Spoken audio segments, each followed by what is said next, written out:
नमस्कार दोस्तों। राम और श्याम की बहुत ही प्यारी सी कहानी। एक गांव में मोहनलाल नाम का एक व्यक्ति था। उसके दो बेटे थे, राम और श्याम। दोनों भाई बेरोजगार थे।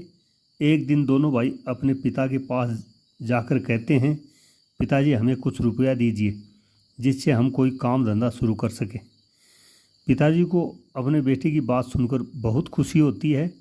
उन्होंने दोनों भाइयों को दो हज़ार रुपये दिए और साथ ही यह कहा, 2 साल के अंदर तुम्हें इन रुपयों को लौटाना होगा। मोहनलाल समझदार था, अपने बेटों की बुद्धि का परीक्षा लेना चाहता था। दोनों ने अपने पिताजी की बात मान ली और फिर वे रुपये लेकर वहाँ से बाहर चले गए। रास्ते में राम ने श्याम से कहा, पिताजी ने ये हमें बड़े भरोसे के साथ दिया है, हमें ये रुपयों से कोई अच्छा काम शुरू करना चाहिए। लेकिन श्याम ने कहा, नहीं, मैं इन रुपयों से नए नए कपड़े खरीदूंगा और नई नई जगह घूम लूँगा और फिर बचे हुए पैसों से अपना काम शुरू करूँगा। हमारे पास 2 साल का समय है। और फिर दोनों भाई अपने अपने रास्ते चले गए। 2 साल बाद मोहनलाल ने अपने दोनों बेटों को बुलाया। मोहनलाल ने अपने छोटे बेटे से पूछा, तुमने पैसे का क्या किया?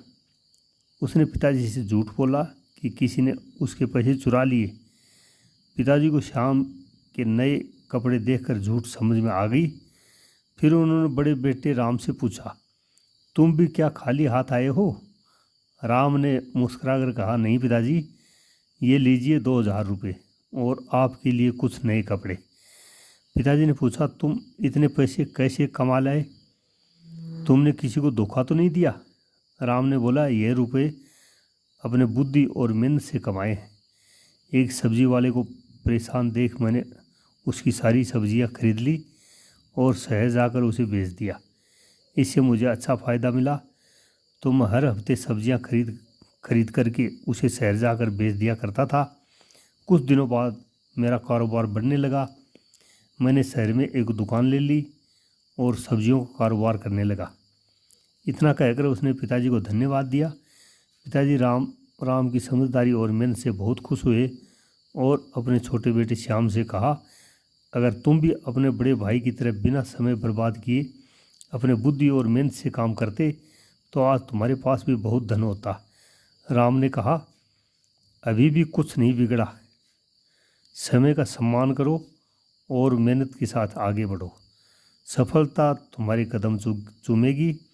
इस कहानी से ये सीख मिलती है कि अगर समझदारी और मेहनत के साथ बिना समय का दुरुपयोग करके आगे बढ़ें तो हमें सफलता ज़रूर मिलेगी।